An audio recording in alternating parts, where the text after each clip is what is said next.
As politicians, especially in America, put more restrictions on companies like that or countries like that, you're going to see when you push people into a corner, the only way out is towards crypto, Yeah, I decentralized. always describe, you know, the language we use is very intentional, I think, as a country. And so when we put sanctions on people, people are like, hey, we're going to go sanction somebody. I was like, yeah, go sanction them, right? Because, we're getting back at them.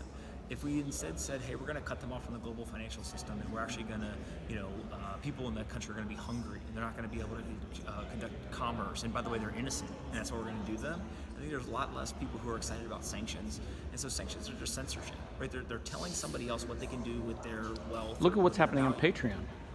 They're literally censoring them, and MasterCard are censoring people from their content. One of the most dangerous parts about crypto, I think, is that whether we agree or disagree with somebody, everyone has the same access and gets the same benefits from it. And Well, you think that's a dangerous thing? I think that's an actual positive thing. so I think it's positive from my personal views. I think it's dangerous, meaning that that is where regulators, nation states, etc., don't understand yet how powerful this stuff is, and they're actually going to violently react when they figure out the benefits of that technology to them is the same benefits somebody else can get, and they can't stop a adversary from using it. I think that really is something that hasn't been available before. And I always joke and say, Bitcoin, for example, is a weapon, is a peaceful weapon of the people.